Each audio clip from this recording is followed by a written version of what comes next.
우리들이 살아가는 이 세상에는 참으로 내가 봤을 때에 좀 얄미운 그런 사람들이 있을 수 있어요. 아우, 저 사람은 왜 저렇게 살지? 어머, 저건 정말 아닌데 왜 저렇게 사는 거야? 아, 그럼에도 불구하고 왜 하나님은 저들을 가만히 내버려 두실까? 하나님이 말이야, 번개라도 꽝꽝 쳐서 정신을 바짝 들게 해줬으면 좋겠어. 살다 보면 이런 사람들이 우리 주변에 있을 수 있습니다. 예를 들면 너무 그 사람이 예수를 믿노라 하면서도 자기 자신밖에 모르는 이기적인 삶을 살아가는 사람, 그리고 너무나 완강해서 남의 말은 일도 들으려고 하지 않은 사람, 그런 사람들을 볼 때마다 참 이상하다고 생각하고, 특별히 너무나 예수 믿는다는 사람이 인색하기가 이루 말로 할 수 없어서 정말 뭐 국수가닥 하나도 남을 섬길지 모르는 그런 사람들이 떵떵거리고 잘 사는 데를 보면 참 희한하지. 우리 하나님은 우리 모든 걸 다 보신다고 그러셨는데 왜 저들을 그대로 내버려 둘까? 남 안 주고는 고사하고 남의 것도 다 착취해서 내 것으로 여기고 살아가는 이 험악한 세상에 나는 바르게 살아가려니까 너무 힘들다. 나는 참 바르게 살아가려고 하는데 세상은 하나님 너무 악하지 않습니까? 다들 자기밖에 모르고 그렇게 하지 말라고 그럼에도 불구하고, 예? 매스컴을 통해서 봐보면은 참으로 그렇게 불의하고 자기밖에 모르는 사람들을 바라볼 때마다 아우, 저 악한 사람들을 왜 하나님은 그대로 내버려 주실까? 그럴 때가 참으로 많이 있습니다. 시편 37편 1절로부터 4절까지 보면요, 그런 사람들에 대한 말씀들을 하나님께서 속 시원하게 상세하게 다 알고 계신 듯 말씀을 해주셨는데 한번 제가 읽어볼게요. 악을 행하는 자들 때문에 불평하지 말며 불의를 행하는 자들을 시기하지 말지어다. 그들은 불과 같이 속히 뱀을 당할 것이며 푸른 채소같이 재탄할 것이미로다. 여호와를 의뢰하고 선을 행하라. 땅에 머무는 동안 그의 성실을 먹을거리로 삼을지어다. 또 여호와를 기뻐하라. 그가 네 마음의 소망을 네게 이루어 주시리라. 내 길을 여호와께 맡기라. 그를 의지하면 그가 이루시고. 이렇게 기타 등등. 이제 시편 37편에는 세상을 살아가면서 나는 바르게 살아가는데 바르게 살아가지 못한 사람들이 형통한 것을 바라보면서 속이 상한 사람들에게 위로해 주시는 말씀으로 가득히 빽빽히 기록이 되어 있습니다. 전장을 다 읽을 수는 없기 때문에 제가 시작 부분만을 여러분들에게 소개를 해 올렸습니다. 우리 주변에 행각하는 사람들이 정말 쉽게 볼 수 있지 않습니까? 죄로 인해서 최근에도 여러분 건물이 붕괴됐잖아요. 아유, 서울에 있는 우리 사돈 처녀가 전화를 했어요. 아유, 우리 사돈네는 교회를 하는데 아니 그 교회 성도들이 뿔뿔이 다 여기저기 흩어졌을 텐데 혹시 우리 사돈네 교회 성도들 중에 누군가가 하나 그 붕괴 사건에 휘말려서 그 납작거리 된 버스 안에 혹시 든 건 아니야? 막 이런 그런 그 마음속에 막 그런 위험이 막 마음속에 느껴지면서 막 전화를 막 우리 사위에게 야, 너 어머니한테 빨리 전화 드려서 너 전화 안 해봤어? 응. 야, 근데 이런 일이 큰일이 생겼는데 전화를 안 하고 그래? 막 그러면서 사돈네 처녀가 저한테 막 그 안위를 물어보라는 그런 그 위로의 따뜻한 전화를 제가 전해드렸습니다.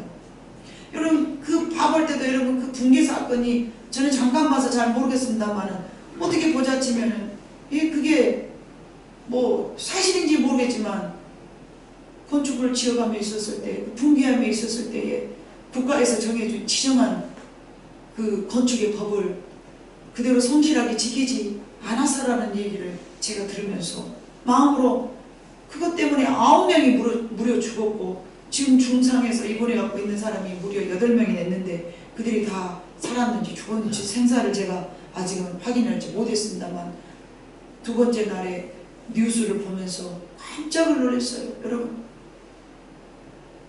나만 아니면 되고 다른 사람은 파리 목숨처럼 아무렇지도 않는 그런 너무 이기적인 이런 세상, 우리 주변에 정말 이런 악행을 저지르는 사람들을 너무나 쉽게 볼 수가 있습니다. 건축하는 사람들이 조금만 더 주의를 기울이고 지나가는 행인들의 그 목숨을 좀 이렇게 지켜주는 그런 좀 안전한 그런 공사를 주도했더라면 그런 일이 왜 일어나겠습니까? 제 생각이에요. 미흡하지만 제 생각에는 아니 그 행인이 막 지나다니는 그 시간에 그거 한다는 게요. 이 천막 같은 거 이거 하나 이렇게 걸쳐놓고서 예? 벽돌이 와르르 무너지면 그리 이렇게 쏟아질 수 있는 것을 상상을 해야 되잖아요. 여러분 우리 주부들은 다 알잖아요. 예를 들어서 예? 이게 밖으로 하나 이쪽으로 저쪽으로 옮겨놓을 때도 애기들이 건물치다 넘어지면 어쩌지? 그 뜨거운 물 하나도 아이들이 다칠까 봐서 안전하게 우리가 힘들어도 한쪽에다 놓잖아요. 아무렇게나 나보면 애들이 천막지치 돌아다니다가 발도 디기도 하고 별의별 짓 다 하잖아요. 지금 모두 여러분 세탁소에다가 옷을 다 맡겨 입지만 저희들 때는요 장수 와이사트 데리고 막 그런 일 했잖아요. 그러면 이 아이들을 키우면서 그 대리미 옆으로 가까이 오면 안 되니까 반드시 다 치워놓고 다른 일을 보잖아요. 급하더라도.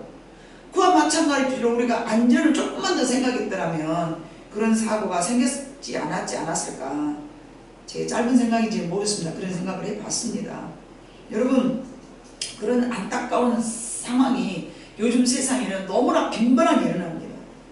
근데 그런 상황에서 왜 이래? 그 인간들은 왜 그랬어? 우리는 쉽게 그렇게 말할 수 있는데 하나님은 말씀하셨습니다. 악행을 행하는 자들 때문에 불평하지 말며 불의를 행하는 자들을 절대 시기도 하지 말아라. 왜냐하면 그런 사람들이 떵떵거리고 돈도 잘 먹고 잘 살거든요.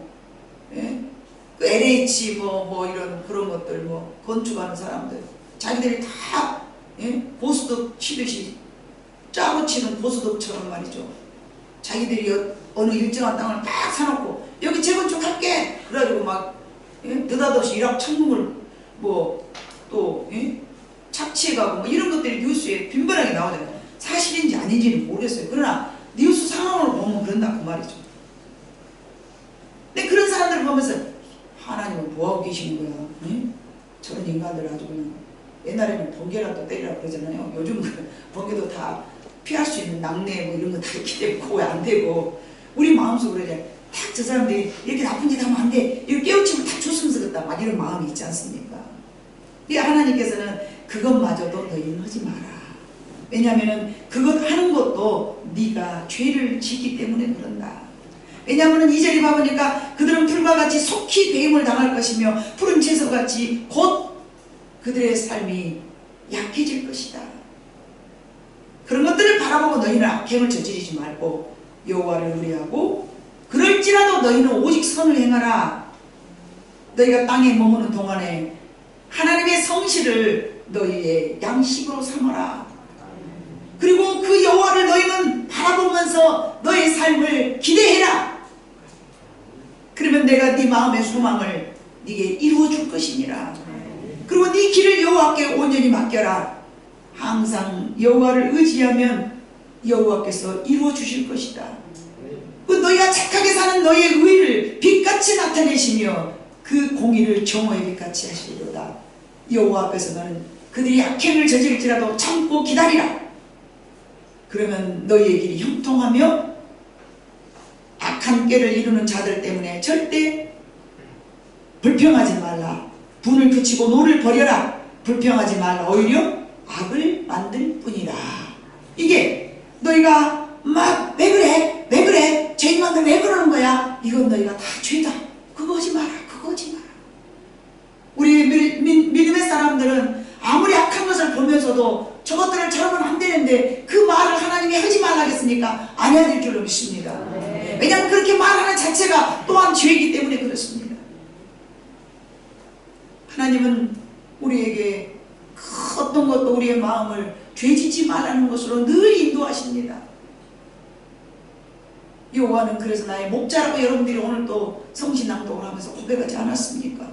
여호와는 우리의 목자인데 여호와를 목자로 삼은 여러분들은 어느 길로 걸어가고 있습니까? 선의 길로 걸어가고 있습니다. 악행하는 자의 길을 걸어가는 것이 아니라 세상 살아가는 모든 사람들의 방법을 따라가는 것이 아니라 그들은 다 그렇게 갈지라도 저와 여러분은 하나님 안에서 진리 하나님 말씀에서 바르게 걸어가는 것을 우리의 인생의 목표로 삼아야 될 줄로 믿습니다. 그러면 그 하나님께서 여러분들의 삶을 다 책임져 주시고 바른 길로 인도하여 주실 때에 너희들이 불평하면서 너희들이 악행하는 자들을 바라볼 때에 분노했던 그 모든 것들이 쉽게 곧 사라질 것이다. 여러분 그 말이 맞지 않습니까? 이명박 대통령이 얼마나 뭐 착취해갔네 뭐됐네 그 얘기 얼마 안 되니까 곧 사라지잖아요. 예? 감옥에 있는 박아무개 예? 막 했지만 곧 사라졌지 않습니까? 악행을 하는 사람들은 그 수명이 짧아요. 우리가 볼 때는 막 저렇게 해도 막 하나님은 전능하신 하나님, 살아계신 하나님, 살아계시다면서 왜 그들의 악행을 그대로 놔둔가? 민중을 통하여서라도 하나님 심판하셨지 않습니까? 타로서 먼지 안 나오는 사람 어디 있습니까? 다 우리는 죄인입니다. 그러나 너무 악행을 하면은 하나님께서 그대로 두시지 않는다는 말씀이에요. 그래서 이것이 하나님 말씀이기 때문에 우리는 이 말씀에 순종해야 될 줄로 믿습니다. 하나님은 이 세상에 일어나는 모든 상황을 모두 알고 계실 뿐만 아니라 다음 세상까지 어떤 것이든지 하나님이 모르실 것이 아무것도 없습니다.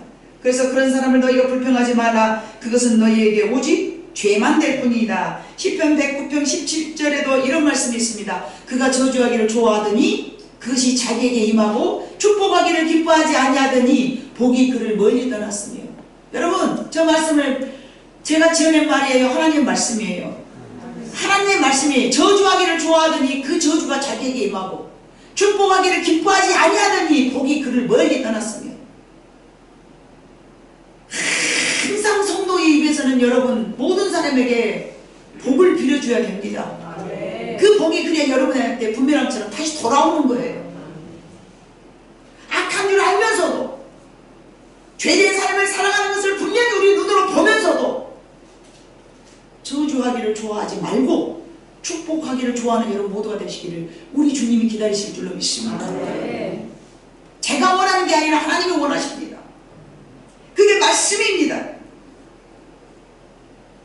오늘 본문으로 읽었던 여러분 시편 37편 7절로 10절을 제가 읽고 여호와 앞에 잠잠하고 참고 기다리라. 자기 길이 형통하며 악한 꾀를 이루는 자 때문에 불평하지 말지어다. 분을 그치고 노를 버리며 불평하지 말라. 오히려 악을 만들 뿐이라. 진실로 악을 행하는 자들은 끊어질 것이니 여호와를 소망하는 자들은 무엇을 차지하리로다?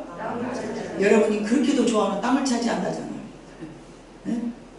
잠시 후에는 10절 같이 읽어봐. 시작. 잠시 후에는 악인이 없어지니 내가 그것을 아멘. 3년 전부터 5년 전부터 여러분들이 땅 사고 만졌으면 여러분 잘 살고 있다는 거예요. 뭐지 말이 좀 틀린가 어쩐가 아멘도 안 하네. 응? 땅을 차지한다잖아. 땅을 차지한다잖아. 바르게 선하게 살아간 사람들은 땅을 차지한다잖아요. 여러분들 이 말씀을 그냥 기존에 흘러가는 그냥 달콤하니 위로해 주려고 그래요. 뭐 하나님 말씀은 다 좋은 말씀이지 구린 말씀 어디가 있어. 좋은 말씀이 이렇게 목사님이 저렇게 우리한테 말하지. 여러분 그렇게 한 귀로 듣고 한 귀로 흘러버리면 여러분의 삶에 변화가 없습니다. 그러나 하나님의 말씀이기 때문에 여러분이 신실하게 내 마음으로 믿고 그걸 받아들여서 그래? 하나님이 그렇게 살면 나한테 복을 주신대? 오케이 알았어. 여러분의 삶의 지표로 삼으시기를 바랍니다. 네. 그렇지 않습니까? 어떻게 해서든지 여러분들의 마음속에서 악한 생각을 하지 말라는 것이잖아요. 그게 하나님의 우리에게 가르치시는 가르치심입니다. 우리는 하나님의 백성으로서 이 세상 모든 사람에게 축복의 통로가 되어야 될 줄로 믿습니다. 세상에서 가장 부자였던 록펠라의 이야기를 제가 한번 해드려 보도록 하겠습니다. 그가 이상한 알로페시아라는 병에 걸려서 병원에 입원을 했답니다. 그는 음식을 전혀 소화되지 못했으며 눈썹과 머리카락이 빠져서 몰골이 흉측하게 되어버렸습니다. 골룸처럼요. 머리카락 다 빠졌지. 밥은 소화가 안 되니까 삐짝 말라가지고 이렇게 생겨가지고 얼마나 흉측했겠습니까? 돈이 없어 못 고쳤겠습니까 여러분?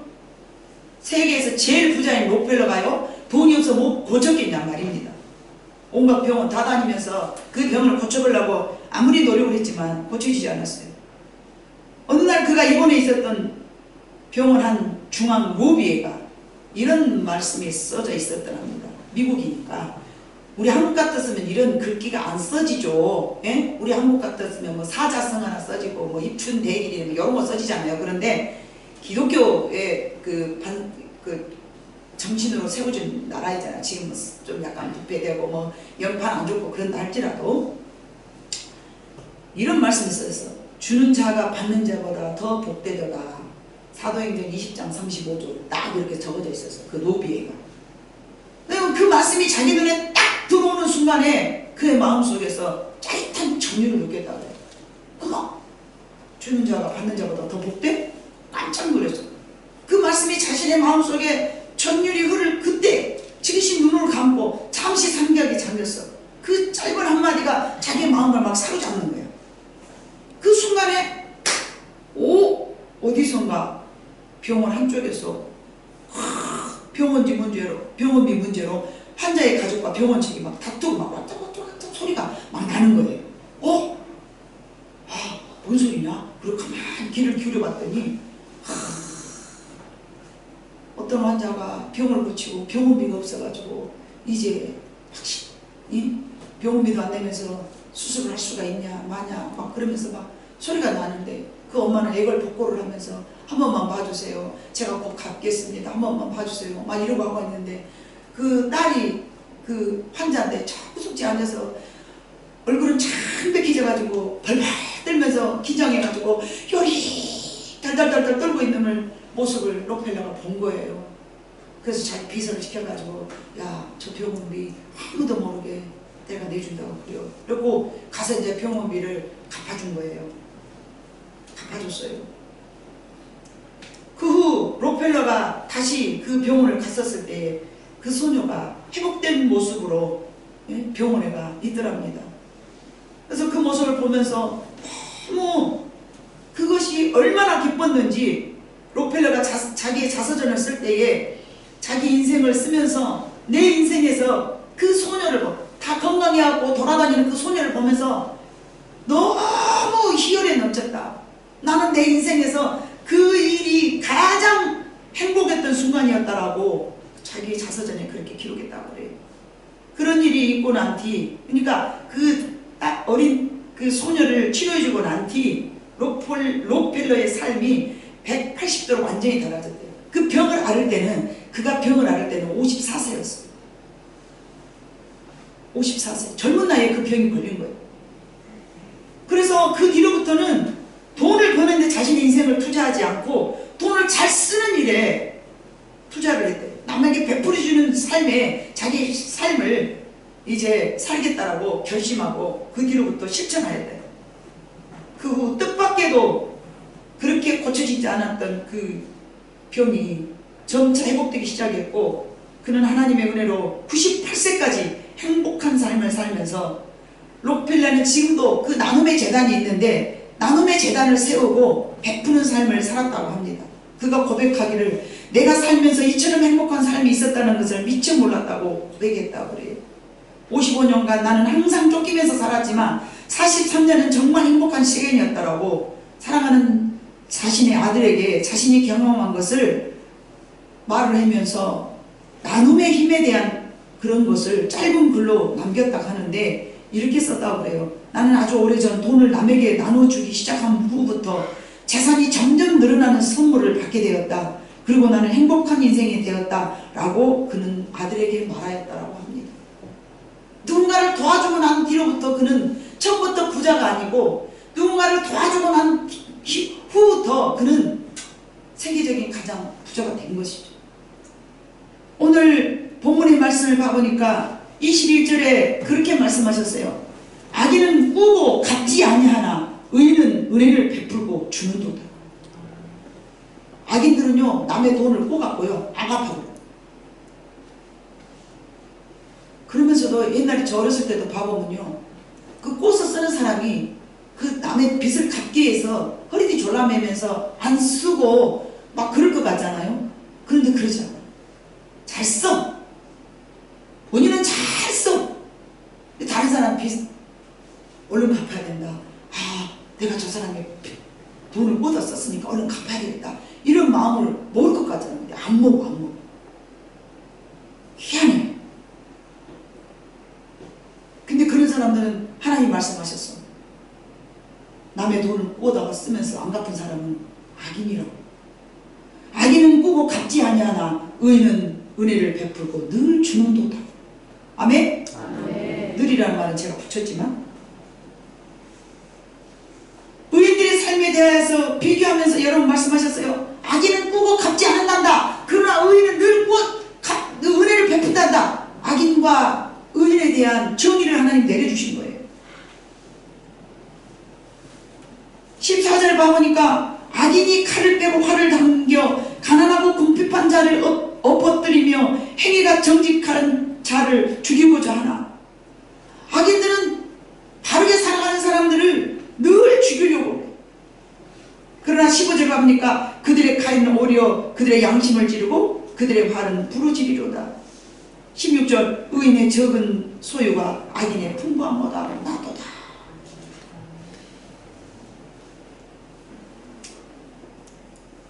(32절) 말씀도 봐보니까 우리가 읽지 않았지만 읽었습니까? 32절? 예, 읽었어요. 악인이 의인을 엿보아 살해할 기회를 찾으나 여호와는 그를 악인의 손에 버려두지 아니하시고 재판 때에도 정죄하지 아니하시리로다. 악인과 의인의 삶을 계속 비교하면서 의인은 남을 죽일 기회를 노리고 있으나 악인은 남을 죽이려고 기회를 노리고 있으나 의인은 그러지 않는다. 이게 다윗이 쓴 시편이거든요. 그럼 누구를 이야기한 걸까요? 얼마나 사울이 다윗을 죽이려고 쫓아다녔습니까? 자신이 늘 피해 다니면서 이런 말씀을 쓰지 않았나 싶습니다.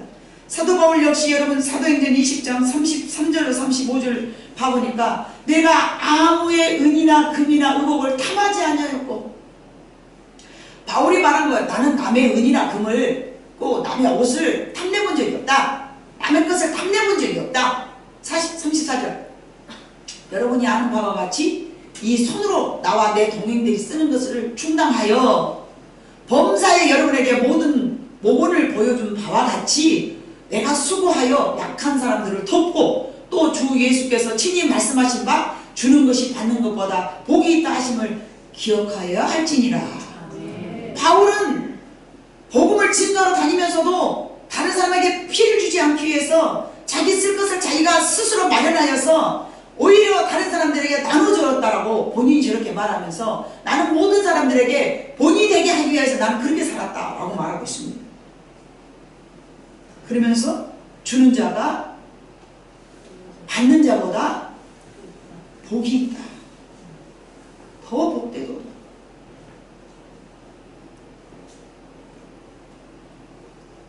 더 복되도다. 누가복음 말씀에는 그렇게 더 복이 있다라고 말씀해요. 누가복음 6장 34절과 38절 너희가 받기를 바라고 사람에게 꿔주면 칭찬을 받을 것이 무엇이냐.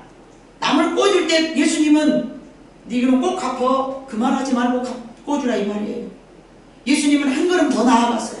너희가 받기를 바라고 사람들에게 꿔주면 칭찬을 받을 것이 무엇이냐. 죄인들도 그만큼 받고자 하여 죄인에게 꿔주느니라.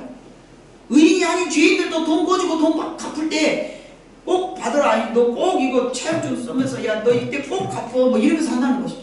38절 주라 그리하면 너희에게 줄 것이니 곧 후히 되어 누르고 흔들어 넘치도록 하여 너희에게 안겨주리라. 너희가 헤아리는 그 헤아림으로 너희도 헤아림을 도로 받을 것이니라. 네가 만약에 다른 사람에게 계산하고 내가 이만큼 줬는데 저것은 나를 안 갚으네. 내가 저거 밥 언제 한번 사줬거든. 근데 지금 나를 안 사줘야. 이렇게 하려면 하지 말라는 거예요. 아멘? 아멘. 남에게 빌려주되 되돌려 받으려는 마음을 받지 말라. 자, 남한테 꿔줄 때는 꿔주는 입장에서는 줄 때 그냥 꿔줘라. 그런데 남한테 빌린 사람들은 그래. 하나님이 빌려 쓰는 입장이 하나님이 꿔줄 때 그냥 꿔주라 했는데 니네 나한테 받으려고 꼭꼭 계산하고 나를 꿔주냐? 빌리 쓴 사람이 그렇게 마음을 먹었습니까? 37장에 뭐라고 그랬어요? 악인들은 남한테 꼭 갚지 않는 것. 꾸은 사람은 반드시 갚으려는 마음을 가져야 되겠지만 빌려준 사람은 얼마나 없으면 저럴까 이렇게 마음을 먹으라 그 말이에요. 아멘. 아멘. 우리 세상에서 이 세상에서 하나님이 가르쳐주신 말씀대로 우리가 이렇게 살아간다면 이 세상이 얼마나 살만한 세상이 되겠습니까? 근데 이 세상이 그렇게 되지가 않아요. 왜요? 왜 그렇게 되지 않을까요? 여러분 말해보세요. 왜 그렇게 되지 않을까요? 예? 하나님이 그렇게 말씀하셨는데 왜 그렇게 되지 않을까요? 그런 삶을 살기가 너무 어렵기 때문에 그렇습니다. 쉽지가 않습니다. 말씀을 들을 때는 그래 참 좋은 말씀이다. 기라산같이 좋은 말씀이야. 근데 그 말씀을 지키기가 너무 어렵지 않습니까 여러분? 여러분은 쉽습니까? 저는 어렵더라고요.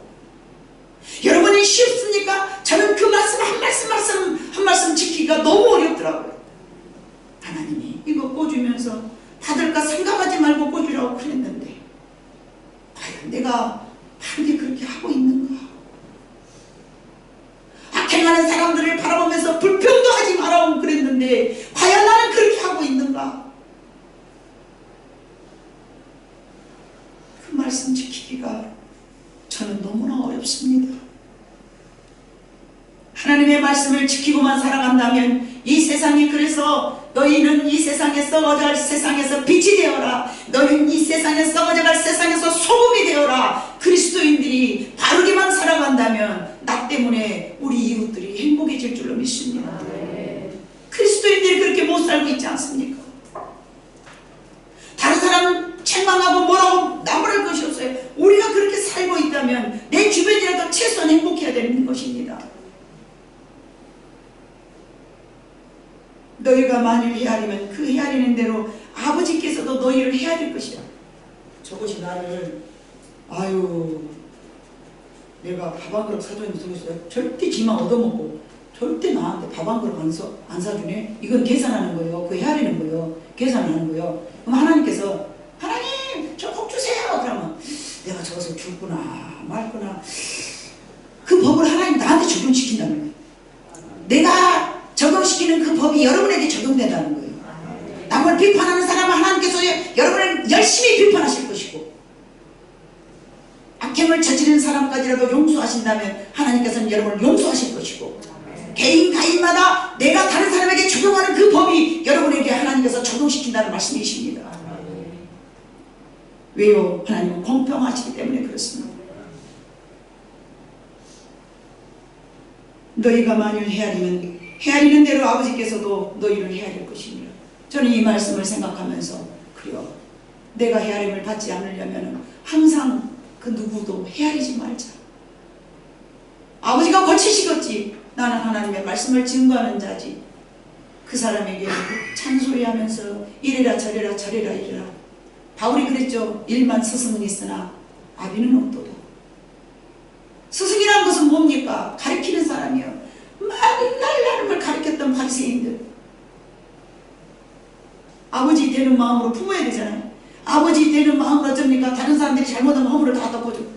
자기 자식이 허물을 까발릴 사람이 어디가 있어? 오늘날에 있는 모든 목회자들도 아버지가 되어라고 하나님은 말씀하셨는데 맨날 스승만 하고 앉아가지고 이걸 그렇게 하면 쓰네 말해. 바리새인과 다를 게 뭐 있습니까?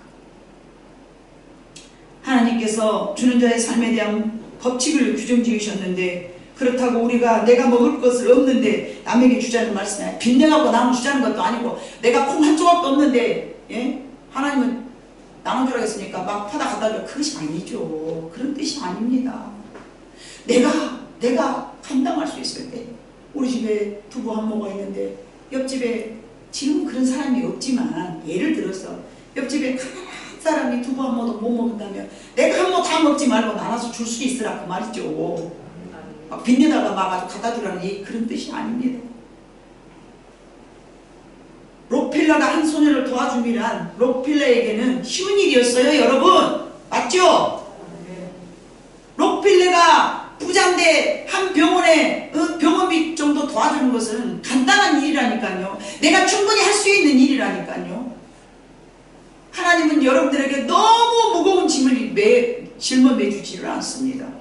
충분히 내가 할 수 있을 만한 범위 안에서 내가 부담스럽지 않는 범위에서 얼마나 베드로는 그러니까 가진 것이 없었기 때문에 구걸하는 소경에게 구걸하는 구걸하는 안진뱅이에게 베드로는 가진 것이라는 일도 없기 때문에 뭘로 구원했습니까? 나는 가진 것이 아무것도 없으니 오직 나는 예수 이름밖에 없다. 나는 너에게 예수 이름으로 명하노니 일어나 걸어라. 한 푼 줍소, 한 푼 줍시오. 줄 게 없어, 줄 게 없어. 베드로가 줄 게 없어.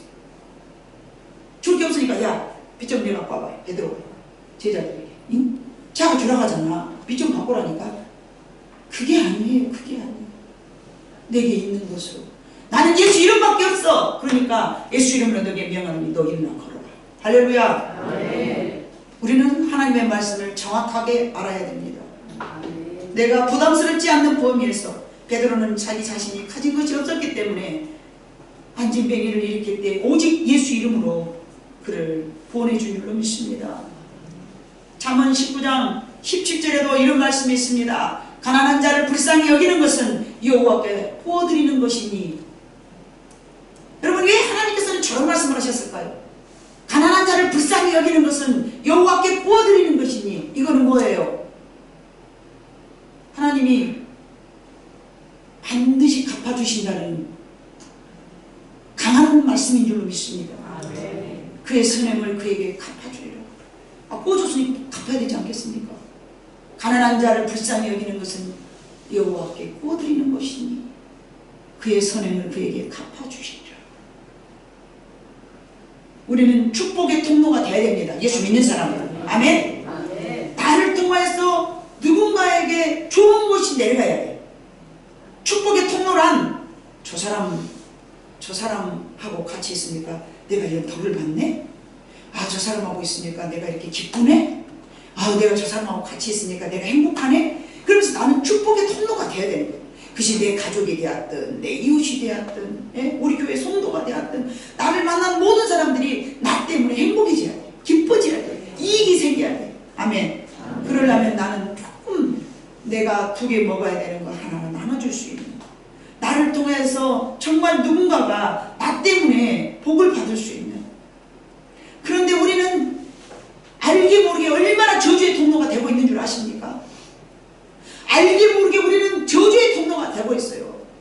어제도 제가 우리 성도들과 함께 기도하면서 쉽게 말하면은요, 예를 들면 내가 아내이다 보니까 예를 들면 이제 우리 자녀들에게 네가 아버지는 왜 저런다냐 이런 말을 할 수 있어요. 너가 말은 왜 저런다냐 그럴 수 있듯이 너가 아버지는 왜 저런다냐 이런 말을 할 수가 있어요. 이 말을 자꾸 듣는 아들은 아버지가 나쁜 사람인 것 같네? 그러면서 내 입술이 축복의 통로가 되는 게 아니고 저주의 통로가 되는 거예요. 왜냐하면 그런 아들은 그 아버지를 존경하고 섬길 수가 없게 되는 거예요. 그러면 아들이 복을 받지 못하는 거예요. 하나님의 말씀은 여러분 깊이 생각을 해볼 때에 하지 말라는 이유가 악행하는 자들을 향하여서 너희가 불평하지 말아라 이거는요, 이 말을 듣고 다른 사람들에게 축복의 통로가 아니라 저주의 통로가 되기 때문에 그렇습니다. 그 말을 들으면서 누군가 기뻐할 수가 없어요. 같이 우울해져야 돼요. 같이 불행이 돼요. 같이 인상 찌푸려야 돼요. 좋은 게 하나도 없는 거예요. 가족이 되었든 이웃이 되었든 누가 됐든 저와 여러분은 축복의 통로가 되어야 됩니다. 우리 가족이 나 때문에 복을 받아야 돼. 야, 그리 생각하지 마라. 엄마, 내 친구가 나를 괴롭혀. 야, 네가 얼마나 힘들었겠냐. 그러나 그 아이가 또 그런 이유가 있을 거다. 죄짓지 않도록 격려해주고 위로해주고 또닥거려주면서 그래, 네 마음은 상당히 슬프겠다만 그래도 우리는 예수님의 백성으로서 좋은 마음을 먹어야 되니 네 아픈 마음을 하나님께서 위로해 주실 것이다. 그리고 죄짓지 않도록 이끌어야 되잖아요, 여러분. 죄짓지 않도록 사람들을 이끌어야 돼. 근데 그래요? 그 인간이 왜 그런다냐? 내가 가서 팩트geb을 한다. 이거는 자녀에게 악을 심는 거예요. 악을. 선을 가르쳐야 될 우리 부모 입장에서 자식을 바르게 양육하지 못하는 거예요. 우리는 축복의 통로가 되어야 된다는 말씀을, 이런 모든 말씀들을 다 합쳐서 그러구나. 이러면 내가 축복의 통로가 못 되는구나. 언짢겠죠. 내 편 안 들어줬다고. 그러나 그게 바른 길은 아니지 않습니까? 내가 저주의 통로가 되어서는 절대로 안 되는 것입니다. 이것이 하나님의 말씀이고요. 이것은 우리가 마음속에 새겨야 될 말씀인 줄로 믿습니다. 내가 하나님은 이런 분이에요. 그 좋은 분을 여러분들에게 소개했기 때문에 그 하나님을 여러분들이 믿고 따르죠. 내가 하나님을 저주하면서 막 하나님을 나쁘다고 여러분들이 이러고 앉아있겠습니까? 하기는 요즘 그런 사람들도 있긴 있더라고요. 근데 그 사람들이 죄를 짓지 나쁜 일을 행하지 좋은 일을 행하지 않지 않습니까? 그걸 유도하는 사람들이 있어요. 예수 믿는 사람들이, 수사기꾼 같은 예수 믿는 사람들이 딴따라방까지 아주 그냥 막 정부를 요구하면서 목사가 돼가지고 하나님의 말씀만 신령한 것도 가르치기도 힘들어 사람 살겠는데 바쁜데 어떻게 그래 정부를 막 비판하고 막 비난하면서 사람들을 긁어 못해가지고 정부가 못되었어 그러니까 막 그래 막 따라하는 거예요. 목사들이 그런 일을 행하고 있어요. 그건 안 되는 거예요. 목회에서는 신성한 하나님의 말씀만 증거되어야 되는 거예요. 힘들고 어려워도 우리는 하나님의 말씀을 지키는 쪽으로 나아가야 됩니다. 아무리 세상이 힘들고 우리를 피곤하게 한다 할지라도 그 길이 어렵다 할지라도 좁고 협착한 참 넓은 길이 아니고 어려운 길일지라도 우리는 그 길을 가야 우리의 후사가 우리의 후대가 복을 받을 줄로 믿습니다. 그래서 우리는 받을 때 기뻐하지만 그러나 하나님은 주는 자가 더 복되다고 말씀하셨기 때문에 내가 받으려 하지 말고 자꾸만 주는 자, 내가 조금 손해보는 삶을 살아가기를 주님의 이름으로 축복합니다. 그래서 우리는 축복의 통로가 되어야 될 줄로 믿습니다. 우리는 어떤 것이든 주고 나누는 자로 살아가야 될 줄로 믿습니다. 베드로와 같이 나는 가진 것이 없으니 예수의 이름이라도 나눠야 되지 않겠습니까? 예수 믿소 그래야 구원받네. 예수 믿소 그래야 당신이 천국 가네. 하다못해 줄 것이 없으면 복음이라도 증거해야 되지 않겠습니까? 말을 제가 이렇게 하면 잘못된 표현이죠. 하다못해 복음이라도 사실은 가장 귀한 것이 복음이지만 그들이 들을 때는 그런다 그 말입니다. 예? 그러죠? 우리는 가장 귀한 것이 복음이지만 복음을 전해드린 사람들 입장에서는 밥 한 그릇 사준 걸 더 좋아하지 복음을 증거할 때 고맙네 이러지 않지 않습니까? 예, 그런 뜻에서 말씀드리는 것입니다. 우리 입장에서는 가장 귀한 것이 복음이죠. 그 복음을 증거할 때에 여러분 바로 그것이 축복의 통로가 될 줄로 믿습니다. 예수의 이름으로 일으킬 만한 안진병이 일으킬 만한 능력이 없다면 중보 기도라도 하시기를 바랍니다.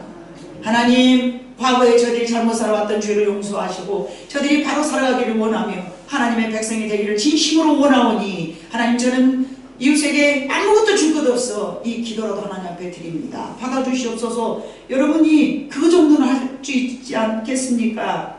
예? 여러분 그래요. 중보 기도는 여러분 충분히 할 수 있습니다.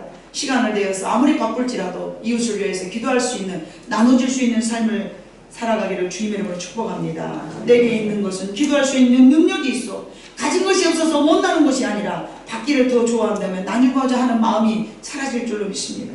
그 어떤 것이든 나누고자 하는 마음 주는 자의 삶으로 여러분을 우리 하나님께서 초대하고 계십니다. 마지막 잠언 11장 24절로 25절을 보도록 하겠습니다. 우리가 너무나 익히 잘 아는 말씀이지만 한 번 더 봉독하도록 합니다. 시작. 흩뜨어 구주하여도 더욱 구하게 되는 일이 있나니 과도히 아껴도 가난하게 될 뿐이니라. 부재를 좋아하는 자는 풍족하게 될 것이요 남을 윤택하게 하는 자는 자기도 윤택하여지리라. 아멘. 이것이 진리의 말씀이십니다.